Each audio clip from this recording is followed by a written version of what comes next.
Hello, I'm William Gallagher, and this is 58 Keys. It's the 58 Keys Script Club.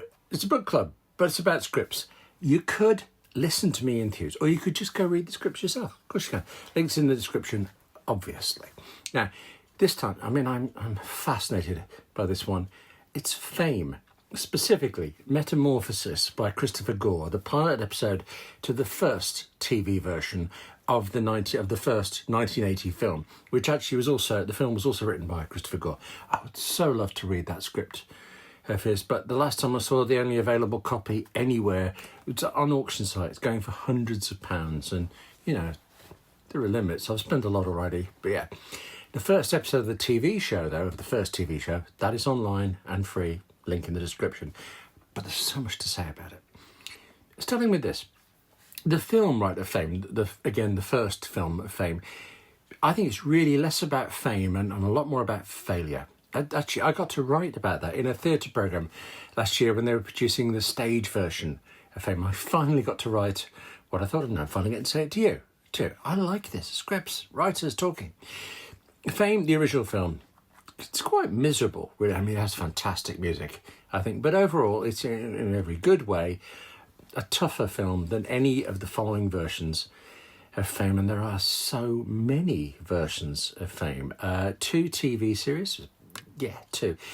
I don't think the second one, Fame LA, was screened here in the UK, but that's where I am, and I'm not sure. I haven't seen it anyway. Plus, there's the stage musical, and then there was a remake of the original film.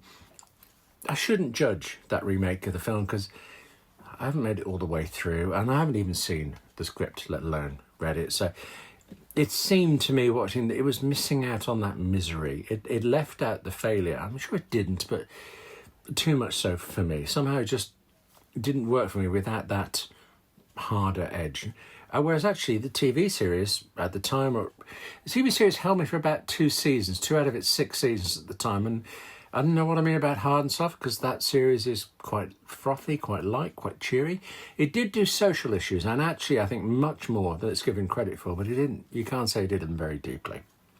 Okay, though. So here we are with the original film, and then the first and the most successful TV series. The film is serious, the series is light, and right in the middle, right at that juncture, there is Christopher Gore's Metamorphosis, the pilot episode to the series. It isn't like the film, and I don't think it's like the rest of the series either. It is a separate thing altogether. It's a separate thing. And I think actually a very good separate thing. I'm just fascinated as a writer, but also as a reader, enjoying it. It chiefly follows a brand new character, Julie Miller, who joins the New York School for the Performing Arts. Is it called midterm? And she has a hard time adjusting to this world. That adjustment's clever. I think it's exactly the same way cop shows will often begin with a new character joining the police or that division, that precinct, whatever, so that we get introduced to everything and everyone alongside them. Okay. With this, in Fame, Julie Miller is also shown how pressured and difficult the Performing Arts School is. And really nicely, one of the ways we are shown this with her is that a leading character, it's actually quite unpleasant. For TV for that time, Coco Hernandez, she's a permanent leading character, a very good one, and she isn't very nice to Julie. That alone, just that, is a little bit unusual for a TV show of that period, the 1980s at least, but it works, and it works well.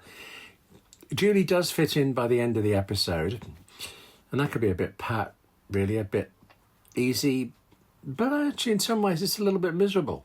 No wonder I like it. The thing is, she learns to conform in this school where the point is supposed to be that everyone is a nonconformist. But it works in the sense, I think, that the script takes her and us to that point.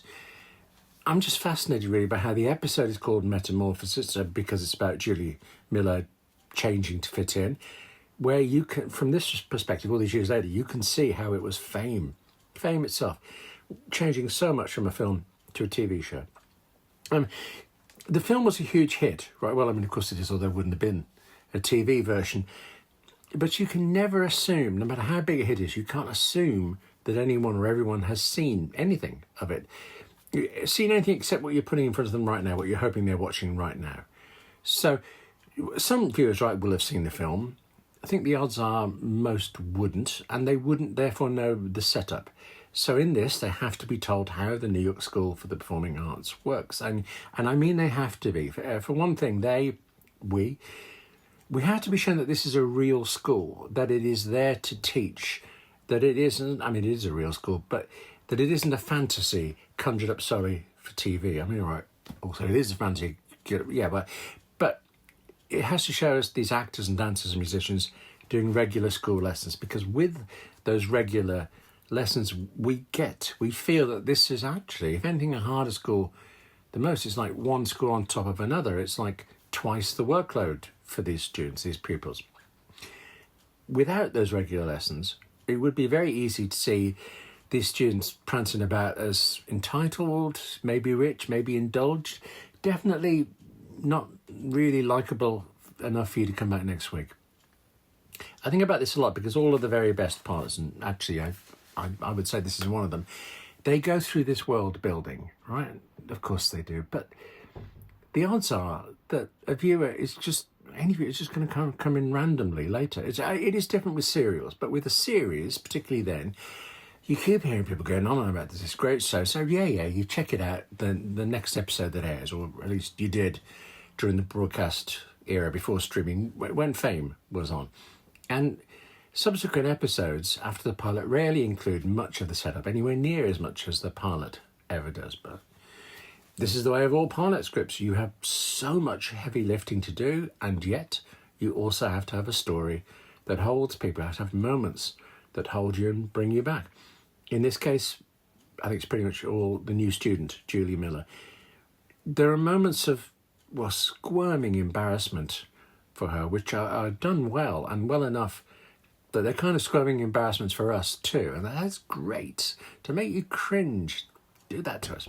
It also sets Julie, and I suppose us, up for a big speech by Coco Hernandez towards the end. It doesn't make them friends or happy-clappy quickly, but it makes a kind of important point for the characters. I think it lands for Julie. I think it lands for us. One more thing, actually, strictly speaking, doesn't apply to this particular episode, but it does to most of the 40-odd other episodes of Fame whose scripts are available online.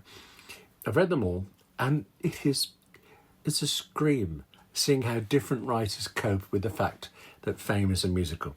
I mean, Christopher Gore, he created the whole thing. He's quite matter of fact, listening to the stage directions that Coco starts singing now. She falters when this happens, she recovers. He's giving us story and character descriptions, and not every Fame writer was as comfortable as he appears to have been.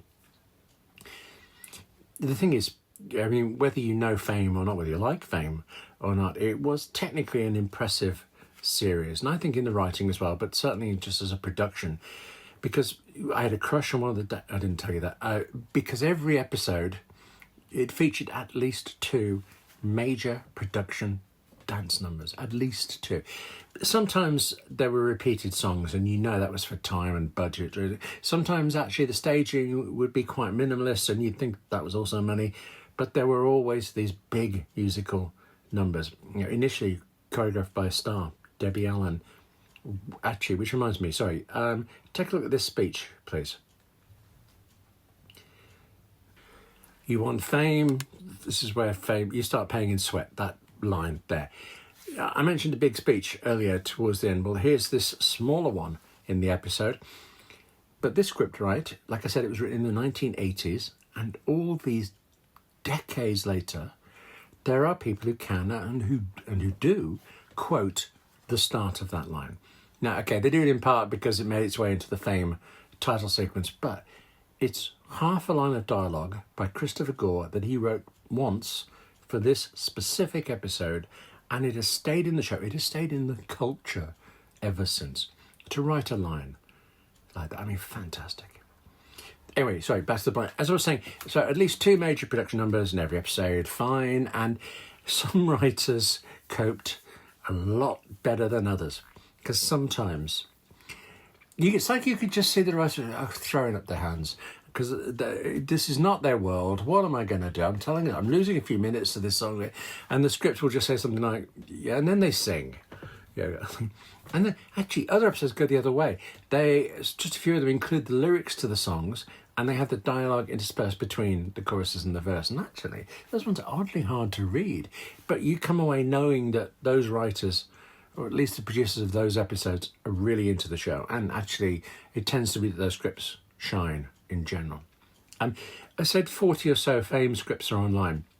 It is absolutely golden when you get a lot of scripts to a series. And the best of all, best by far, is when you get every script, because then you can read on the page how a show starts, how the writers find their feet, how they develop, how they progress, and actually eventually how they bring the show to a conclusion years later. That is pretty wonderful to read, but it is rare. Fame had 136 episodes aired and only about 40 scripts are available, so it's not gold, but it's better than bronze. Go for the middle, it's silver. Last thing, very, very last thing, just because I have these connections and scripts that you might not expect. Fame, the first TV show, it was light and frothy compared to the film and compared to most things, really. But some of its writers went to work on Star Trek Deep Space Nine, easily, in the very best way, the darkest of the Star Trek shows. I love that connection. I don't know why.